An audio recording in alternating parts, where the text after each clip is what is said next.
Welcome to Corrective Consciousness episode 223, the podcast where we explore the inanity of pop culture. I'm your host, vysethebold, and this is... Lotus Prince. All the landings have been stuck. Utter perfection. Yeah. What's that? No. Perfection. Yeah, I've seen the meme, but I don't know what that's from at all. I don't know what that's from either. It must be like some kind of creepy thing, but the guy in the turtleneck almost looks like Steve Jobs. Perfection. Yeah, the perfection meme. But I really want to get going on this topic because we have a ton to talk about here. But for this episode, I kind of wanted to do something Halloween themed, Halloween-esque, as it were, and go over our love for Stephen King and his various media franchises and especially the novels, because he has just been so prolific, and I know there are a ton of people that really enjoy his books as well. I mean, he's probably one of the best-selling authors of all time. He's way up there. Yeah. In fact, it got to a point where he was selling so well, he was wondering if his books were still good anymore. Yeah. Or if people were just buying them based on his name. So he published 6 books under the name Richard Bachman, because that's the problem he was having. Am I still good, or am I wildly successful for another reason? And those Bachman books aren't the best ones. I have to admit. I think I've only read one, The Regulators. It was all right, but it felt a little try-hard edgy. Well, his probably his most famous Bachman book, from the original era, I should say. Yes. It is The Running Man, which is based off of the movie, which has almost it really the movie's is a stretch. Tangentially related. It's really not. It's like Lawnmower Man, not even close to the short story, except that a lawnmower exists in the movie. Yeah, and the Regulators was a kind of a gimmick, that it was written by him, because it was a alternate universe version of a book that he released at the same time called Desperation, right? I actually thought it was a sequel to that. It is not. So what happened that's was... just weird. Yeah, what happened was Desperation and The Regulators were released at basically the same time. Okay. One was released under the Stephen King name, and then the other one, Regulators, was released as Richard Bachman. And what they are supposed to be is the same cast of characters in different situations in an alternate universe. Okay, so I didn't realize it was the same cast of characters, although there was one particular character that I actually recognized from a still different Stephen King book. I think it was Rose Madder. So I was sure. Oh, you're here. What's this all about? And then, of course, there's the main antagonist, which is clearly from Desperation. Yeah. So, we'll get into this, but he was having a bit of fun. He named Richard Bachman partially after Bachman comes from Bachman Turner Overdrive, because Stephen King, if you have read a lot of his books, you will notice his love for prog rock, progressive rock, is very, very much on the nose.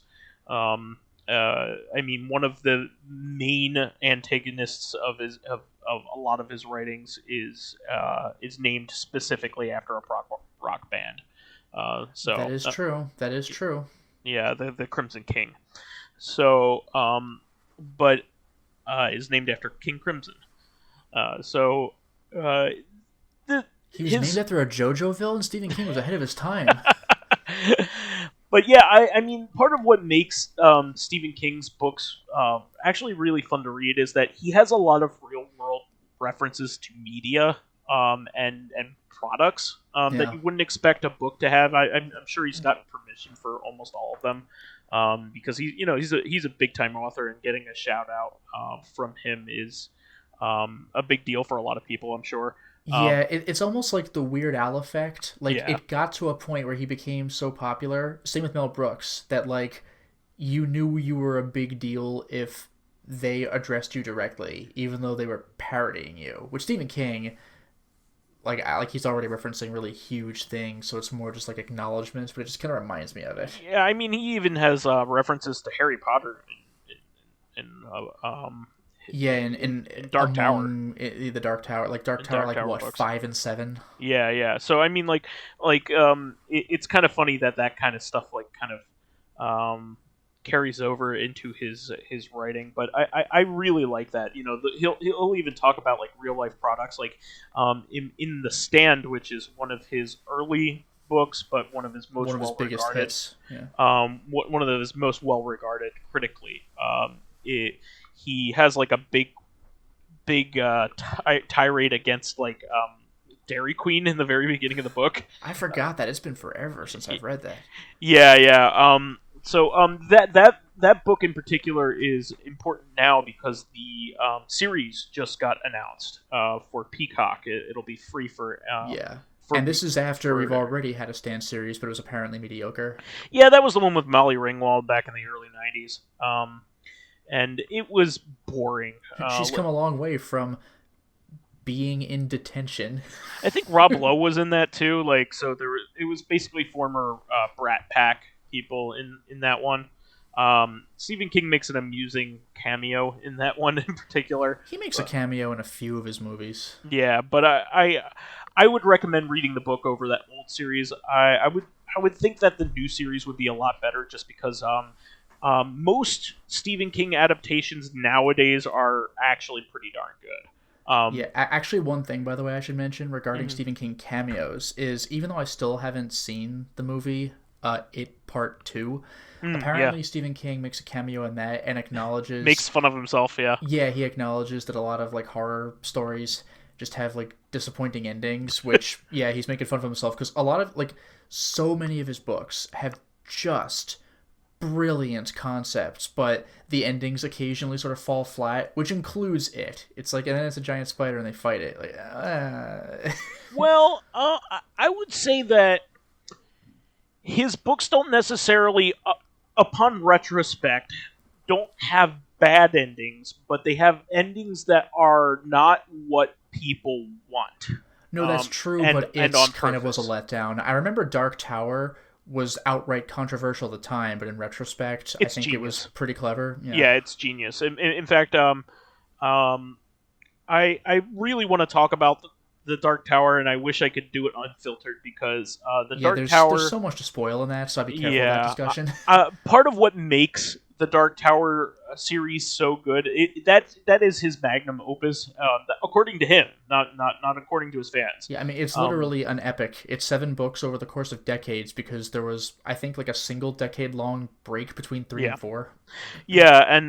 which ended on a horrible cliffhanger, by the way, book 3. Yeah, like, I can't wait for the next one, and then it just never came.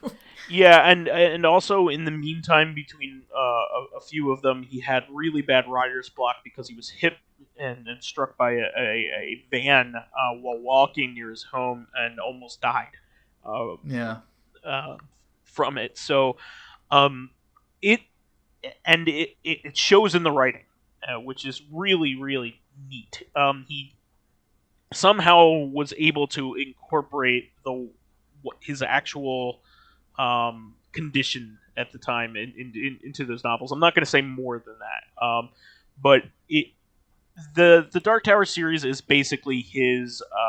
He says it's his Lord of the Rings. Like Tolkien had his Lord of the Rings. Yeah, and I kind of buy it too. And, right down to the motley crew of people making this epic journey toward an ultimate destination, which, boy, do they get resistance by the time they get there. Yeah.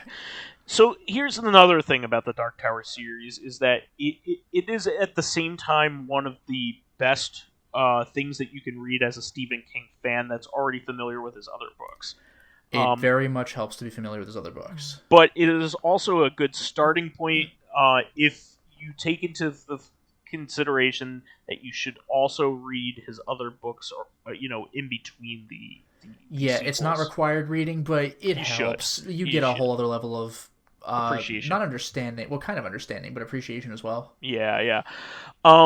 And I should mention, by the way, I forgot to mention this. The Dark Tower is 7 books long.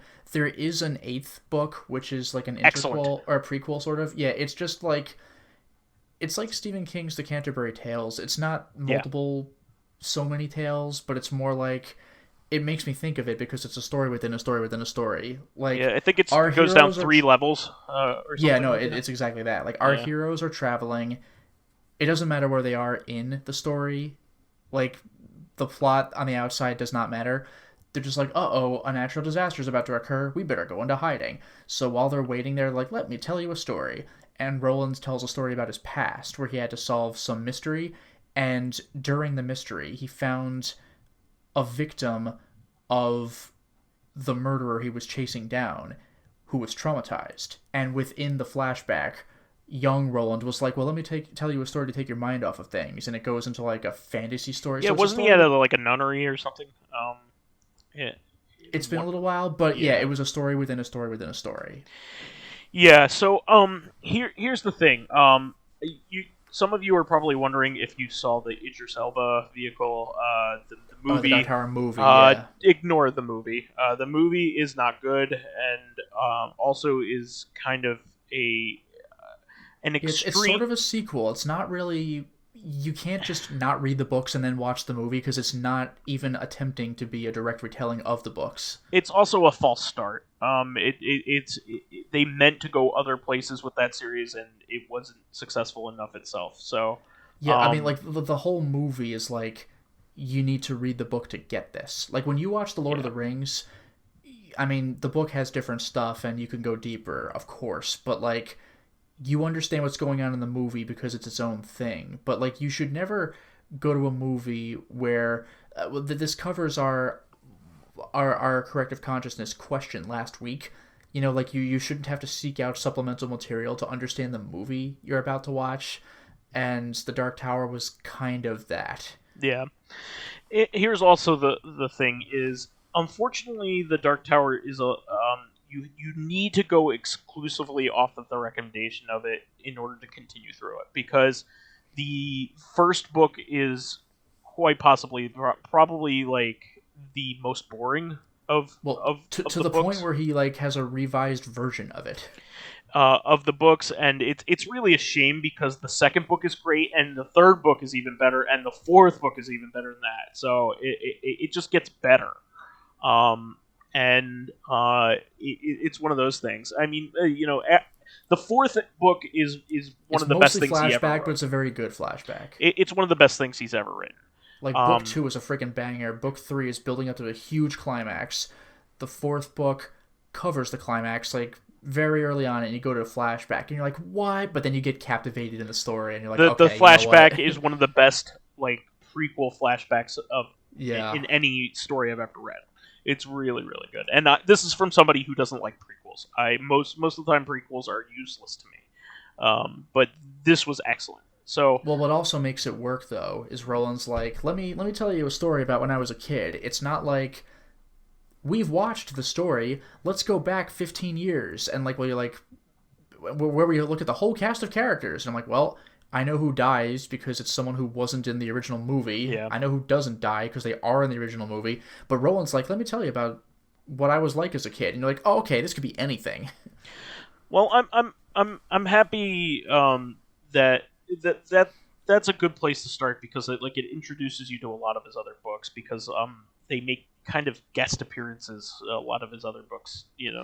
Yeah, a lot of It's hard to Stephen King's explain. books, even outside the Dark Tower, like we already mentioned that the Regulators and the desperation have a wink at each other. The Regulators has a wink at Rose Madder, or possibly the other way around. I forgot Yeah, which they came kind of first. he kind of has a universe as it Yeah, were. sometimes Yeah, characters pop up. Actually, here's one that really fucking threw me. a This lot really fucking threw a me. lot happens in the same town, Did you like ever read Derry. the book that was I'm sorry I forgot the date because it's an important date, but it was the JFK assassination. Oh, okay, yeah, it's Oh, I know, I 19 got it. or 11 1 20 11 11 22 22 63. 63. Yeah, I have that Yeah, book too. very good book. It's about time travel and like seeing if we could stop the JFK assassination. Um, That there's was a actually a pretty popular Hulu show as well. it's a very good book.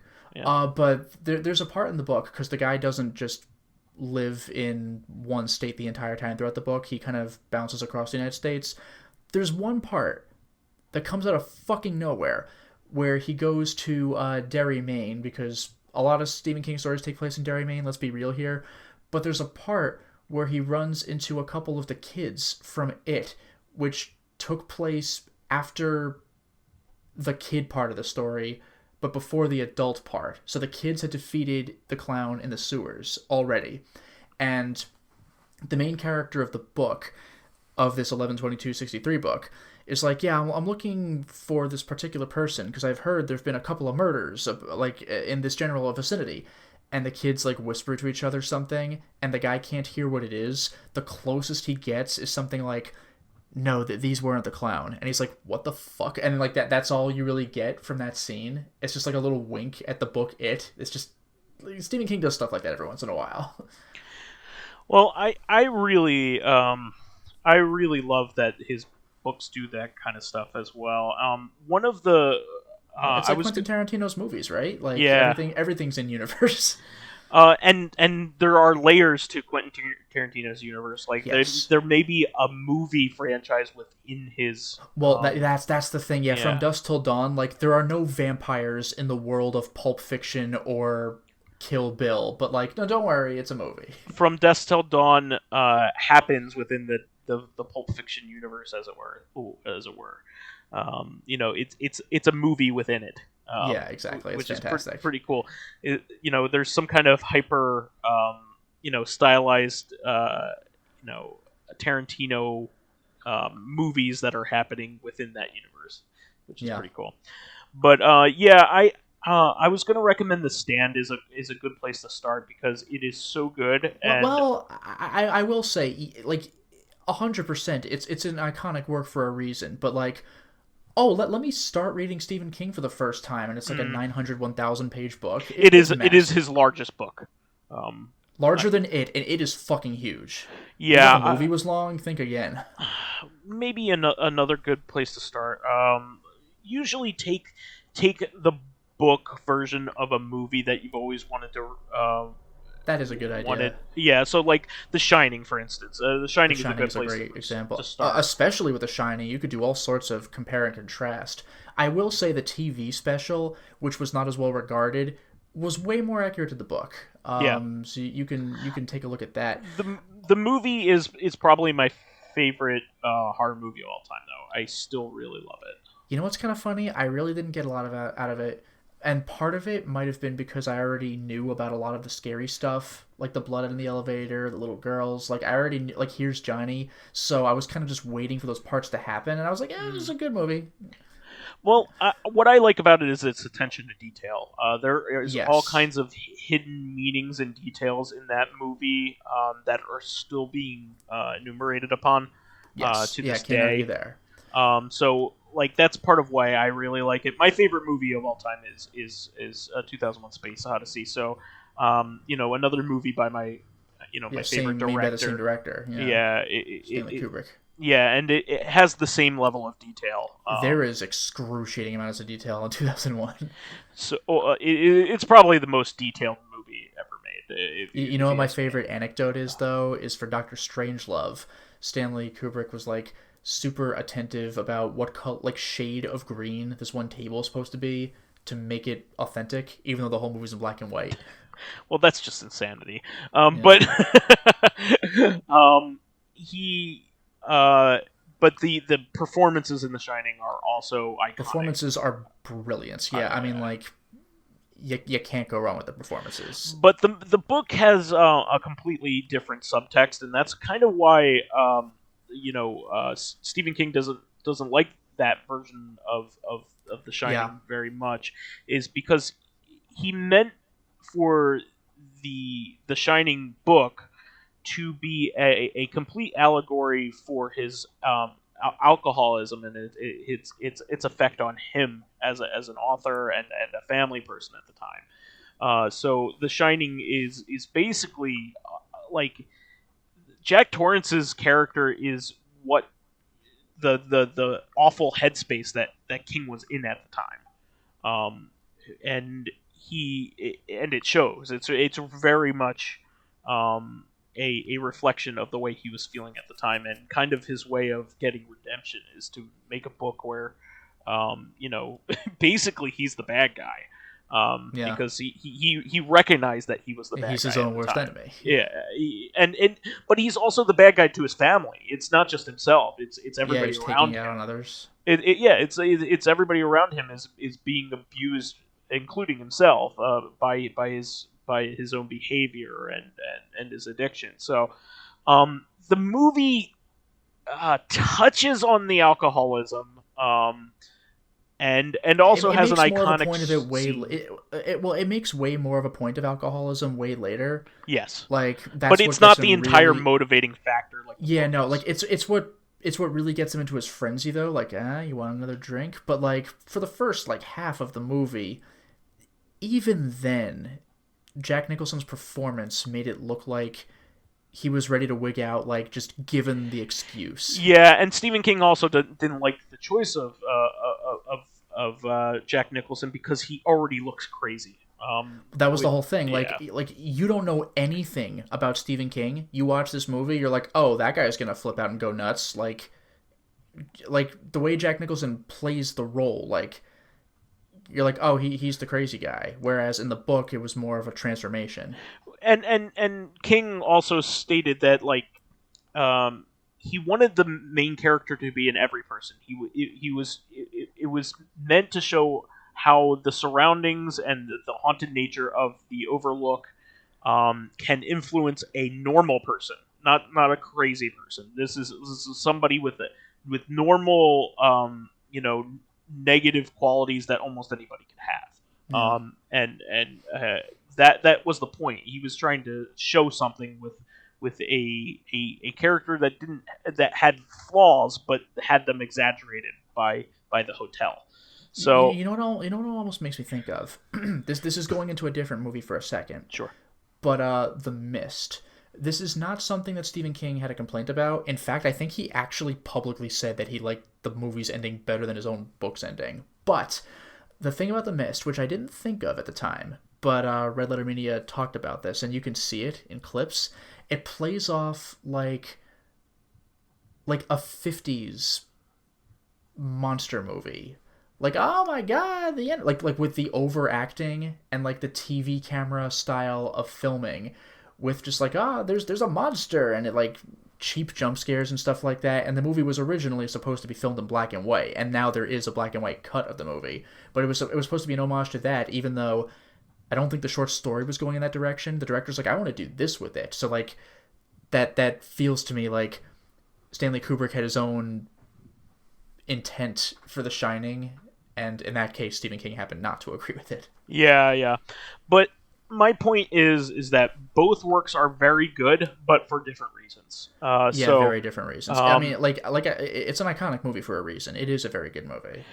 And the book is fantastic. It's also what the kind of cool thing about Stephen King is he right off the bat was a big hit. Like his first book, Carrie is Carrie, which from is like one the of 70s. Yeah, which got adapted into one of the most iconic horror movies of all time as well. Yeah, which he wrote when he was like in his 20s or something. Yeah, so his first book was Carrie. The second book is Salem's Lot, which is also fantastic. Salem's Lot's also a banger, yeah. And Salem's Lot also has a really good adaptation. It was like a telemovie, but it was really good.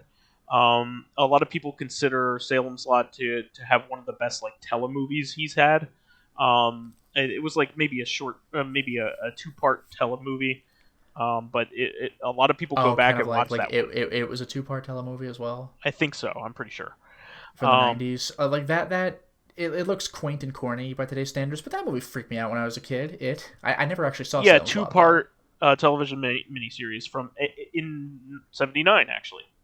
Okay, there you go. Well, there was an '87 sequel called Return to Salem's Lot.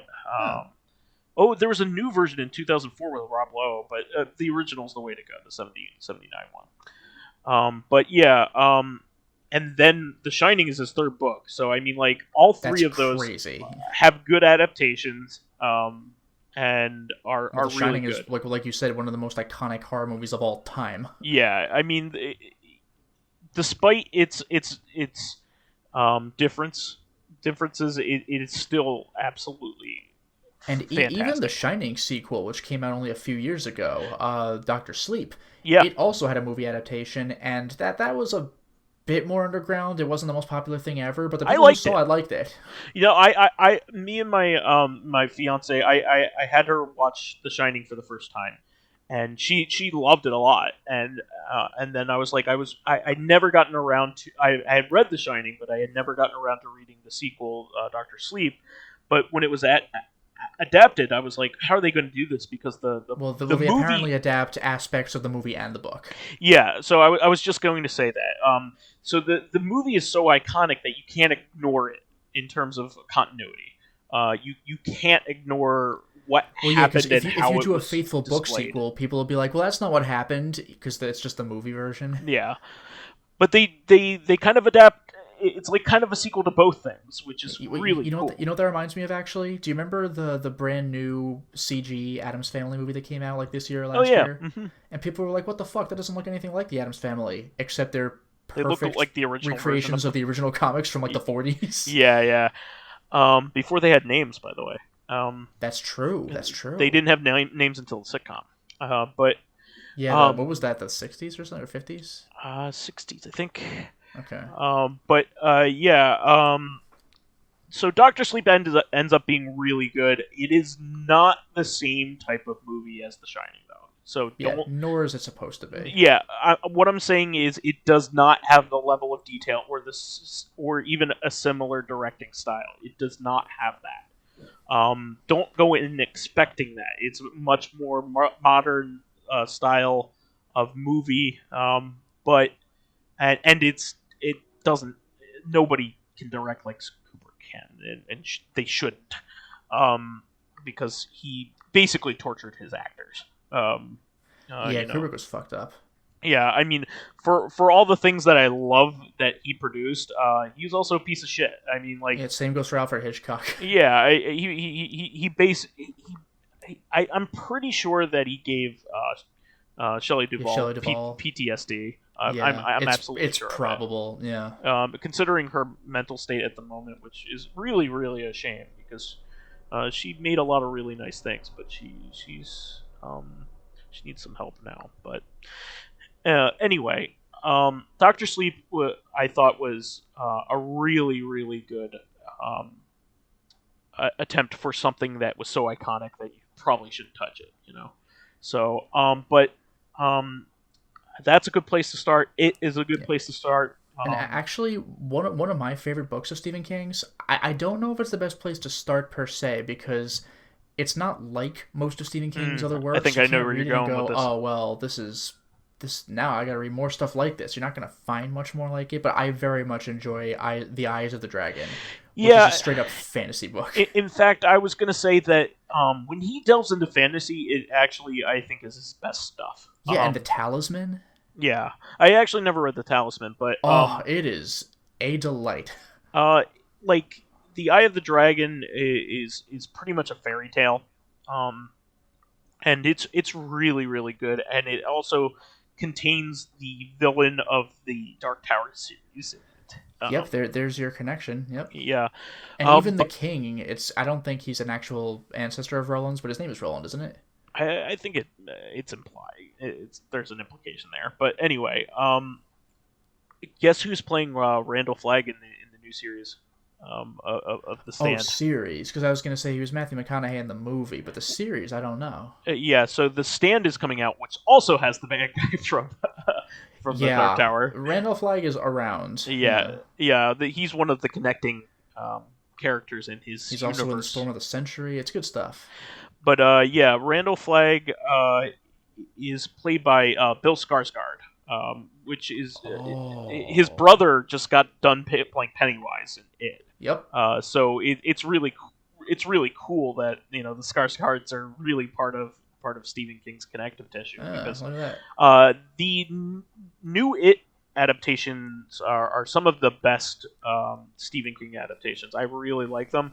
The second one less so, but it's still good. But the first one in particular is really really awesome. First one was pretty solid. A little heavy on the jump scares, like the booga booga kind of scares. But overall, I'd say it's a quality movie. I just like the characterization and the performance. The characterization's very good, and actually, I'm so used to the Tim Curry performance of the clown. I was like, where do you go from there? But I appreciate that they did their own thing, and he actually talked like a clown.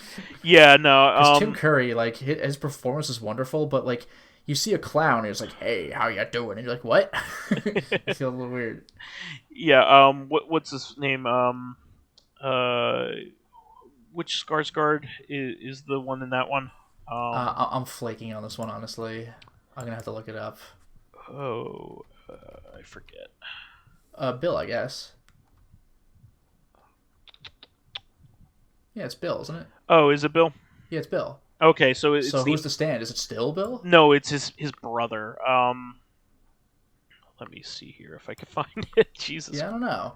I'm gonna see if I can look this up myself. Yeah, I get confused with all the Skarsgårds because their father is also in a lot of cool stuff. Alexander Skarsgård. Yeah, Alexander Skarsgård is in the new Stand. So he was most famous from was it the Sookie Stackhouse series? What was that called? True Blood. Oh, okay. Yeah, I never saw that. He was first couple seasons really great. It's like one of those things. But it's a Showtime series, which means that it kind of peters out at the end. But yeah, these are all really good. And the funny thing about Stephen King is that like he was very kind of off and on adapted early in his career. So a lot of the 80s output has nothing to do with like like the original source material. Yeah, like, again, the Lawnmower Man. Yeah, the Lawnmower Man, the Running Man. Running Man was at least good anyway. Lawnmower Man was like, what? And then the sequel to Lawnmower Man where everything's in cyberspace. Like, what the fuck is happening? It has absolutely nothing to do with anything. Like the Lawnmower Man. Also, like. Well, there was Maximum Overdrive, which was semi-faithful, kind of, a little bit. Yeah, and Christine. That was based on the short story that was just called, I think it was Trucks. Yeah, and there was also Christine, which is a similar theme. And Cujo and Pet Sematary, which was also recently remade. So his good movies, I'll just point them out. The good adaptations of his novels, like The Dead Zone with Christopher Walken was quite good. The ice is gonna break. Probably the TV show is better, to be honest. The one with what's the? I haven't seen it. Oh, okay. Well, the television show with Anthony Michael Hall. I'm sorry. Who was famous for being part of the Brat Pack as well. Actually, a lot of Brat Pack connectivity. Rob Lowe and Molly Ringwald and all that kind of stuff. So, but yeah, I really like that one. I think that one's good. What else is good? Well, The Shawshank Redemption is like Shawshank Redemption is one of the best movies like on IMDb. It's like not only one of the best King adaptations, it's one of the best movies ever made. Same thing with Stand By Me. Stand By Me is fantastic from the same collection, no doubt. I forgot that was a Stephen King thing. Yeah, Stand By Me. So he had an anthology called Different Seasons, which was 4 novellas in one book. Yeah. And 3 of them were adapted. Apt Pupil being the final one, with Ian McClellan was the character. I think it was Ian McClellan. Actually, I should point out, by the way, regarding anthology stuff and his collections of short stories. By the way, I think his collections of short stories are some of his best works in general. Yeah, Jerusalem's Lot is a really good. Is probably his first one, I think. Right. I don't know the order, but one thing I want to point out though that was adapted that I was so excited to see. Nightmares and Dreamscapes. Several of the stories from Nightmares and Dreamscapes were adapted as like a TV movie. So they were kind of like almost sketches. One of them, I forgot what it was called. Like Toys or something. It was when this guy got this present inexplicably given to him, and it's just a bunch of little army men and stuff, but they come alive and try to attack him. That was like an experimental mini movie because there was no dialogue in it. There was just like like yelling, but that's all you get. They did Crouch End. I can't believe of all things they adapted there was that one, because that was entering like Cthulhu territory, which was pretty interesting. Beware the goat with 1,000 young. So like they had a bunch of they've got a hell of a band. I think they had the Fifth Quarter, which was damn good. There was a lot of really good stuff from Nightmares and Dreamscapes. There was one story though. I don't know how they would have done it. It might have looked dumb, but like I love most of Stephen King's work. It doesn't usually actually scare me, to be honest. Even though they're all horror books. Me either. Usually I'm like, oh shit, that's cool. And there might be a couple of moments. Yeah, there might be a couple moments that creep me out. There's only one story I can remember of his that specifically, like, actually scared me. And that was the short story, The Moving Finger. Oh, yeah. Which was about... I love this one. This guy hears some scritching in his bathtub.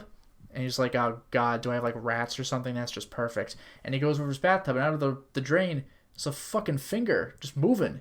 And this guy's like, what? And it, like, retreats back in the drain. And this guy's like, what do I do with this? That's the scariest thing ever. So he tries getting rid of it. He tries pouring, like, very toxic chemicals into the drain. He tries, like, spraying it with stuff. It eventually comes to a point where the finger starts, like, growing. It's definitely bigger than last time. I don't understand. It's freaking me out. And it just... The part that freaked me right the fuck out is, like, when the story comes to a head, it's, like, the climax, where the ring is, like... Or I keep saying the ring, where the finger is, like a few feet, like, maybe 2 or 3 feet long, and it's got, like, 7 knuckles, and they're cracking as it's moving, and it's attacking the guy. That freaked me the fuck out. And, like, I remember when this guy's, like, actively fighting a moving finger, he was like... It's disgusting. Was this ever attached to anything? And if so, what the fuck was it? It's like, Jesus. Which one is that one from? Which collection is that one from? I could be wrong, but I want to say Nightmares and Dreamscapes. Okay. It might be from Skeleton Crew, though. I'll have to look it up. Yeah, I was wrong about Jerusalem's Lot, because Jerusalem's Lot which is the basis for Salem's Lot, was in Night Shift, which was his first collection. I read that one. I liked that one a lot. It was Nightmares and Dreamscapes. It was Nightmares and Dreamscapes. So yeah, I remember when they announced we're gonna have Nightmares and Dreamscapes on TV. I was like, yo. Are they going to do the moving finger? Because that would freak me the fuck out. So, no, they didn't. But they had really good stuff, though. It was genuinely good. I only ever saw it on TV once, and it's just, like, disappeared off the face of the earth. But if you could find it, look it up. Yeah, so hopefully this was a really good overview, because, I mean, he has so many books. There's so much more to discuss. Like, there's always more with Stephen King. We have so many books that... You know what? One more shout-out. His book on writing, called On Writing... like, easily worth a read, just, like, about his writing process and just, like, on writing. Like, it's not a Stephen King story, it's kind of autobiographical, but it's just about the theory and practice of writing for, like, aspiring writers. I also recommend Dance Macabre. It's another, despite the title, it's another non-fiction look into him and his process. Legit good reads. Yeah, I really love so much of his work, and I really got into it because I wanted to read the Dark Tower books, because you had suggested them so highly. So yeah, they were still coming out when we were in college. I specifically remember getting, like, the 7th one, I believe. Like, I had it in the bus. Yeah. So, but I recommend one of the ones that I said was a good starting point, because like, you know, pick one of the source materials of one of the movies that you like, of one of his adaptations, because you have a degree of comfort because you kind of know what's going to happen. Yeah, but so most of them are standalone. Most of the movies and stuff. So yeah, there's definitely not like we've already discussed. There's like a big. The books are all kind of one universe, but there's no cinematic universe, because probably most people didn't even know. Like, how would you know until the Dark Tower kind of like less subtly called it out? They're just like, but like the movies though, like there was no way you would have known when you made like the fucking Tommyknockers or like the Langoliers. By the way, people shit on the Langoliers. I think the movie's all right, and honestly, even though the Langoliers themselves are like really dated CG. Conceptually, I actually think they look pretty cool. I actually, like, unironically, I think they're kind of cool. Yeah. Not the best movie, I'll grant you that, but, like, interesting idea, spotty execution. Also, I think there's a Stephen King cameo in that movie. He's in most of them. He's in a bunch. He's in a lot of them. But I think that's a good place to stop because there's so much to go over. There's no way we could go over all of it. Watch The Lawnmower Man and then read The Lawnmower Man and realize it's over in like 8 pages. And you're like, oh. Just read The Lawnmower Man and go, how did this fuck? movie about virtual reality with Pierce Brosnan ever get made out of this? Some of the imagery in The Lawnmower Man is so out there. Yeah. Like, it's like, I don't even mean like abstract, it's very unsettling. Alien. Yeah, like when you see what the guy does when he's mowing the lawn, just like, what? It's not even harmful. It's just fucking what? Yeah. I love it. And I'm never really creeped out by it. I just love reading his prose is unique and a lot of fun to read. Yes. That's really what the moving finger's the big one, but all the stories are just great. And honestly, like, maybe I'm the weird one. Like, a lot of people say they're really freaked out by his books. I remember The Cell also was kind of creepy. Mm-hmm. Like the cell phone zombie kind of thing. Yeah. But I think we can take this into the fan stuff from here. Oh, sure. So, Dracologist just responding to what we were saying, like, what if Doom Guy made Smash? What would the stage look like? So, Dracologist said, the Doom level in Smash would be the last level in Eternal with the icon, as in the icon of sin, occasionally showing up. That would be badass. I could easily see that being a stage hazard, too, where he shoots those cubes, and then, like, don't get hit, or, I mean, in Doom it would outright frag you, but in Smash, they explode, it's fine. Yeah. I think Minecraft Steve was chosen for Smash because the animators had to do so little for the character. I don't think that was it. Yeah, no, I actually heard Sakurai, I think he said he was, like, frustrated and having trouble, like, making it work. Yeah, because he had to do, like, a low... I mean, he did throw on an XD on that because, it's very blocky. Yeah. Like, I get it. Rogue Squadron looks neat. So far, the lowest part I saw was the constant gibbering of your squad mates, which is very anime-ish, boasting and encouraging. It depends on what you're doing, because I haven't played the game, so I can't speak of what people say throughout the entire game. But I remember, like, in Rogue Leader, for example, the GameCube game, you would get your dialogue about what's happening in the story at the very least. Or even in Wing Commander, whenever your crewmates would take somebody out, they'd be like, yeah, got one. I mean, that's very Star Wars. I mean, they talk to each other over comms. Yeah, and even Star Fox, like, it's been around. And then Dracologist had another comment. I know I asked the question, but to help out the roster, regarding, like, undeserving payoffs, I think. The anime series Naruto is chock full of, why is this murderous psychopath getting an emotional send-off after, like, liquefying half a city? Yeah. And as for games, I think we could agree that Sarah Kerrigan's adventures, from StarCraft, are rather questionable. Not to mention, she's not just redeemed, but also given alien god status. I'm sorry, I never really played StarCraft much. Yeah, I know how iconic it is and she is, but I don't know the specifics. Yeah. I know that she was, like, converted to Zerg somehow. She had some sort of weird alien possession thing going on, so there is that, but I don't know the specifics. Living Corpse also has 2 comments. Both of them are quick. Jesus Christ, Skullcurls can't get a break. Yeah, the Lab Zero debacle. Yeah, Jesus. And then the other one was, I'm kicking myself for not joking about how South Park is old enough to watch episodes of itself. Yeah. Well, I mean, like, at this point, like, a lot of the great adult-oriented animated shows are, like, all pretty old. Even, like, the newcomers, like, if you think about it, are, like, 10 years old at this point. Like, like Bob's Burgers, for instance, is not... I always think of it as a newer show. It is not. Yeah, it's what, 3 years old? That's no, it's like a 10. It's a 10-year-old show at this point. So is American Dad. Actually, you know what that reminds me of?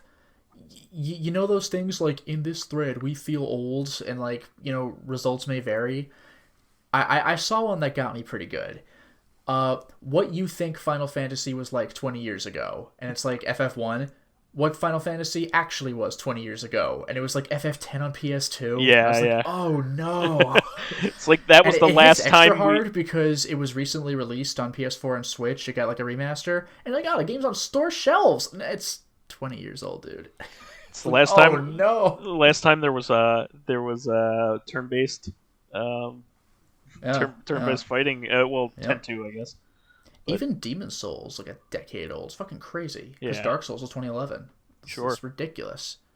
Like, you gotta be kidding me. Like, I recently played Dark Souls 3, and it's already, like, 4, maybe? It's, like, it hurts every time. Alright, so School Filmer was talking about, like, we mentioned, like, he showed off his drawings, and he's like, I showed them off? Things get pretty wild over here, but I can't recall exiling them. Ho-ho! Hey! Next time I'll you can bring see the your drawings. way out here. Yeah, exactly. Seeing them all. Next time I'll bring the drawings I did. I did get Morgana done. Ooh. Even drew a reference sheet of him to see what colors I should use, as well as other comments. And Teddy's next for the other twin. Nice. General Ledger says, regarding necessary supplemental material, for most games in the 80s and early 90s, yeah, I can't believe we missed this one. A game's premise and everything you need to know was in the manual. Yeah. It's funny because I actually often advocate for manuals. Like, what happened to manuals? They had such flavor. And to be fair, if a manual was just like, here's the controls, then yeah. But a lot of them had flavor and story and bestiaries and shit that made it cool. But another thing, this isn't so much a product of its time as we were a product of our time. But if we bought a game, we could read the manual on the car trip home. We're the ones driving, so when you get home, I'm getting ready to play the game. Oh, let me stop and read the manual first. Like, okay, maybe while it's installing or something. So, yeah, but anyway, Ledger continues. At the time, it was a clever idea, as it saved space for more gameplay, and the manual came with the game. And it taught you the very important RTFM lesson.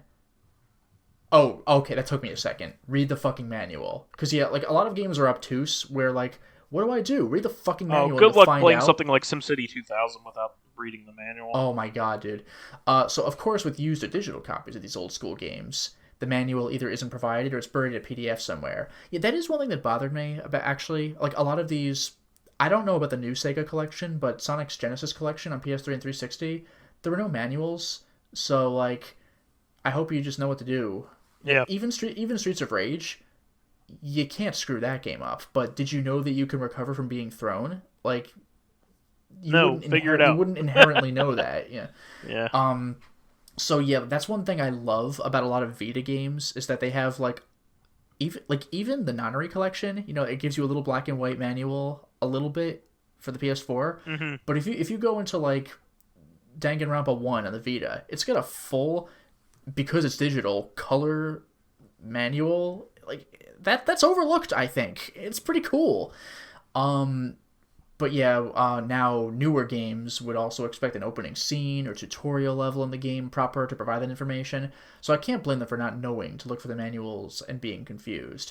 That's another thing. Yeah, like on one hand, good for you for not needing a manual, but on the other hand, time to play the game for the second time. But if you're playing a game from like the early 2000s, it'll be that bullshit where it's like, use the stick to move, and you're like, come on. It's like, you want to get through it. And then Connor says, in relation to Living Corpse's question about supplemental material, I honestly find most of... Oh, that's right, yeah, so, yeah, I might have confused things with supplement. Oh no, it was Living Corpse's question for supplemental material. That's right. So Connor says, I honestly find most of it unnecessary and even detrimental at times. Vice's example about the Halo novels is one I've heard a few times. And I think if your core plot requires material outside of the game and it's numbered direct predecessors to understand, that's bad writing. Yep. Yeah, like I get the idea, right? It's not just a game. There's a whole universe. There's the internet. There's books. The lore expands, but realistically, all it's doing is making the players jump through more hoops to understand basic premises. Or, if they don't bother, then they'll just drop it and not understand the basic premises, and that's not cool. And it says, and with stuff similar to the example of the rocket launcher in Resident Evil, it feels unnecessary. I don't think anybody wondered why STARS had a rocket launcher in the first place, and did that additional piece of trivia really add anything to the game? Sure, sometimes it's nice to learn additional backstory about secondary characters, but not with information that just seems shoehorned into something for no real reason. Or even worse, when a franchise, cough, Star Wars, cough, tries to give a full life story to every single character that's appeared for more than a nanosecond in the movies. Yeah, I remember there's been go to Wikipedia. You can look up a first and last name of every single fucking guy that was in the cantina. Like, why not? Where did Han Solo get his gun from? Oh, I'll tell you. Like, who the fuck cares? So it all ends up reading like a series of Wikipedia entries. Sometimes a bit of unknown is good. Yeah, the fact that we justify the rocket launcher from Resident Evil, I think we even mentioned last week, like, okay, I guess. I just figured it's a tactical, beyond the police team. I kind of just thought they had a rocket launcher. I don't know. I guess now that we know, I could say that I know, but whatever. Now the question this week happens to come from Connor as well. Are there any moments in non-horror games that scare you unintentionally? Not like scary levels in non-horror games, like Shale Bridge, Cradle, and Thief 3. I'll take their word. But yeah, for example, like Ravenholm and Half-Life 2, not a horror game, but that's the horror level. So we're not talking about that, but sections or elements of design that were not included with the intention of scaring, but scared you nonetheless. So again, not the piano in Mario 64. That was supposed to be a little scare, but like something that just kind of bothered you. An example for me, Connor, is deep water in games. I get incredibly uneasy in large bodies of water, one of the worst being the ocean in Grand Theft Auto 5. You could swim down as far as you want in that game, and out in the deep ocean, the light will gradually fade, sounds become more and more muffled, and the whole experience absolutely terrifies me. I was actually going to kind of mention this. I don't think this was really supposed to be scary, but in Metal Gear Solid 3, if you ever go underwater and go first person and you're near the Gavials, that's pretty scary. if they notice you and come at you, that's pretty scary. Yeah, I would actually second that and say that like the eel in Mario 64 was one of the first things that ever creeped me out in a video game. Yeah, I don't even know if that was supposed to be intentionally scary, but just had a look about it. I think it is. Well, if it was, then it doesn't qualify for the answer. I don't because know. I'm trying to think of like something that was incidentally scary. Like, because I was considering mentioning the panic countdown when you're drowning in Sonic, but I think that kind of was supposed to be. Well, you know what I will say, though? This is fudging it a little bit because I was a really little kid, but the game over music in Sonic 1, that just like, it just like was off-putting because it's the Sega sound chip with that minor key thing. I was just like, when I was a little kid. I'm trying to think of something like that. Yeah, I'm trying to, something that was unintentional, like actually unintentionally scary. Yeah, all my examples are things that I know actually just straight up scared me. Yeah, at the very least, they're the scary parts of not scary games. Well, like I'm not normally scared by the Castlevania series, but in Castlevania Bloodlines, I actually mentioned this on Twitter. Well, I mentioned that Sonic thing on Twitter as well. You mentioned the Castlevania thing. Castlevania Bloodlines, which is the Genesis entry, was one of the very first games that ever scared me. And this was after playing a lot of Castlevania games before this, because there were like 4 of them before this, basically. Mm-hmm. But Bloodlines has this area where you climb up steps, and just the steps are like in the middle of the air. And you get up to a tower that shouldn't be there because there's nothing beneath it. It's like the steps are holding it up, almost, and which is freaky. And once you get up there, there's creepy music playing, and then this weird, odd, fast-moving, haunted armor comes out and tries to kill you, and it is one of the most jarring things I ever saw, and it really freaked me out when I was a kid. I was legitimately scared, and I still think it's one of the scariest things in the series, honestly, to be honest. And I'm normally not scared, even though it's a vampire horror themed game. It's not really scary. It never really was. Actually, that kind of reminds me. I have 2 things here. One of them is from Resident Evil Remake, which is obviously a scary game, but the part that freaked me out was incidental to the game mechanics. I was not used to fixed camera angle games. That was my first one.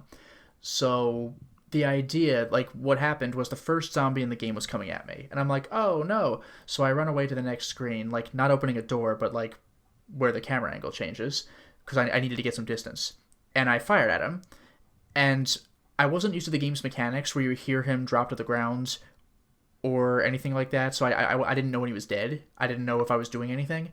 So after a point, I was like, well, let me see where he is. And I crossed back to him where the camera angle changed. But, like, he wasn't on my screen yet. He must have been just on the edge of his screen, because when I crossed screens, I like just ran right into him. He was right there. I was like, oh shit. So that kind of got me. One other thing I'll mention is Wall Masters from Zelda. Oh, and yeah. I don't Now, in Ocarina of Time, those things I think are intentionally creepy. They have that like sound when they approach, Yeah, sure. and these gross big hands. I don't even mean those. By the time I got to those, I was kind of used to them. Link to the Past, which it is nothing by today's standards, but when I was in middle school, you see the shadow appear on you, and it's just a little like, pew, like a little cartoon sound, but they kind of drop down real quick, and it's like they drop down and they attempt to grab, and if they miss, they'll be gone real quick. But I wasn't used to watching for the shadow, so I just see him come down, like his hand just pop down real quick, and it was just like, geez, like I can't beat this dungeon quickly enough. Also with Zelda, actually, Ocarina of Time, this is debatable as to whether it counts. They may or may not supposed to be scary, but just the regular Skulltulas, like in Deku Tree, just hearing that shh, shh, shh, and this giant fuck off spider just drops from the ceiling. I was just like, oh god, I'm never playing this game. And then, of course, I beat the shit out of that game later. But that was off-putting when you don't know anything about the enemies. Just a giant spider just descends. It's huge. I have an example. Yeah. So when I was a kid, I was scared of certain things, and I think like Uncanny Valley kind of stuff really used to get me. Yeah, that's always off-putting.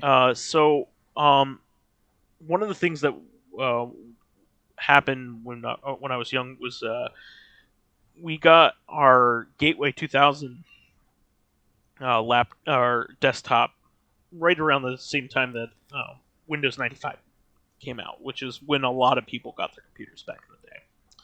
And I don't know whether you had a computer before or after that, but that time period. But I forgot when we had it. I mean, like, I know my dad had used a computer for work, so we had some kind of older computer, but I don't remember where it compares in the timeline. Well, the hottest game at this time was Myst, and we got Myst and a few other games at the time.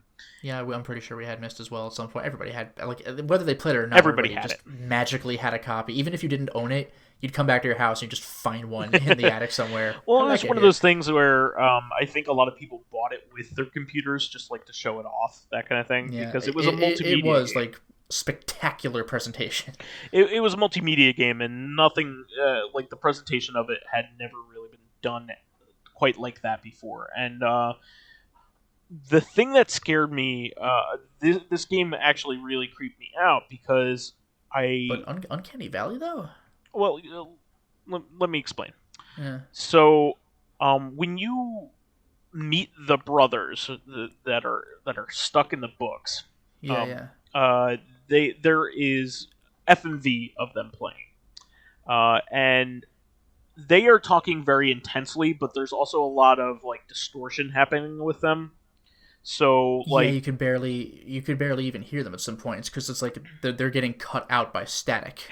Yeah, because they need more pages added to their books in order to continue, get more powerful to talk to you and interact with you, and that freaked me out so bad because you could barely hear them, and like it was just creepy and intense and like that's not so much Uncanny Valley, but that there is a weird distortion aspect to it. Well, I guess because it's a distortion of the way they should be acting is why I said right, yeah, I suppose Valley. Yeah, because I specifically remember the first thing like Akinar says, because you get like, who are you? I can't see you. Like it's like he's talking in like a bad walkie-talkie. He does it very intensely though. Like, who are you? Yeah. And then there's that really freaked me out really badly. And then there's that was Cirrus, not Akinar. Akinar was the high-pitched one. Cirrus, who are you? It's pretty interesting. They do get pretty intense though, especially later, where they're like, help me out, and oh man, I'm gonna fucking kill the other guy. They get very passionate by the end. Oh yeah, and but yeah, that really freaked me out when I was a kid. Like any kind of like FMV kind of stuff, kind of really messed with my head when I was little, because like we also had like Night Trap, and as corny as it is in reality, like when you're a kid and you've never really seen anything creepy before, like seeing anything creepy is really jarring. So the fact that it's creepy, I think, is what did it, because I wasn't so much bothered by FMV inherently. Yeah. I was more like, oh, there's a movie on the computer, because like one of my first FMV experiences, I mean, it was probably missed, let's be real, but like I also played Jedi Knight Dark Forces 2. Oh sure. And the cutscenes were just, actors acting and on a set. And I was like, oh, this is fucking awesome. Graphics will never get better than real life. Rebel Assault 2 was like that as well. What was it? Rebel Assault 2. Yeah, I never played that one. Really? Oh yeah. That one. Yeah, no. That one a lot of people played back in the day. Yeah, no. What was my Star Wars experience? My first Star Wars game was probably like a friend's copy of Rogue Squadron or something. It was the original Dark Forces for me. Wait, no, fucking duh. Yeah, it was Dark Forces 2 for me. I didn't play Dark Forces 1 until later. Dark Forces 2 was a banger. That game's one of, like, I mean, it's not one of the best games of all time, but like, in terms of sequel being better than the original, it's one of the best examples of that. Like, it did everything right for what a sequel. Like, Dark Forces 1 is still a great game, but Dark Forces 2, just like, that's how you do a sequel. It's so damn good. Yeah. Well, I think that that was a good survey of that question. What do you think? Yeah, probably. I can't think of anything else for myself. Yeah, like, the only other things I could think of regarding off-putting things are like not from games. Like, I don't know, just it would be from like TV shows or something. So that's I'm probably good in that regard. Yeah. All right, well, that will be the show for this week. We want to thank all of our fans who contributed questions. You had some really nice comments and questions. Yeah. And we have one question left, by the way. Next week is the last one. Please give us more.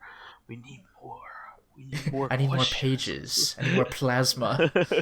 Plasma. I need more plasma. Jeez, they had to say that plasma Michael on TV. Morbius was weirdly Transylvanian, or I should say Hungarian with that accent. When I was a kid, I was just like, he needs more like high. Yeah, he needs more of the Force state of matter. Superheated lava. Like, what it's like. I didn't realize. Actually, now that I think about it, I said Michael Morbius Hungarian with that accent, but that's really not a Hungarian accent. That's just what Americans thought Dracula sounded like because they didn't actually watch the movie Dracula. It's like Arnold Schwarzenegger impressions, where all of them are wrong. Have you actually seen a Schwarzenegger movie recently? Like, it's like, I mean, blah, blah. Like, Bela Lugosi never fucking talk like that. His accent is like a lot more mute. I've born and raised in New York City. Keep us supplied with awesome topics by submitting questions of your own via the YouTube and SoundCloud pages. While there, please give us thumbs ups, likes, and 5-star ratings on iTunes. Helps promote and spread awareness of the show, and any bit of encouragement helps keep the show going. You can also catch us on Tuesdays for our sister podcast, Corrective Consciousness, the in-depth look at this week in our lives. Finally, you can friend me as vysethebold on pretty much anything. And you can follow me on my YouTube channel, Lotus Prince. You can hit me up on Twitter at Lotus Prince. And finally, if you are interested in seeing my videos early, getting in on exclusive live streams, selecting upcoming games for me to Let's Play, or getting in conversations with me and other patrons on Discord, then perhaps consider swinging by my Patreon account, which can be found at patreon.com/LotusPrince. All right, everybody. We will catch you next week for another episode of Reactive on Tuesday. See you then. Until next time, everyone. Bye-bye.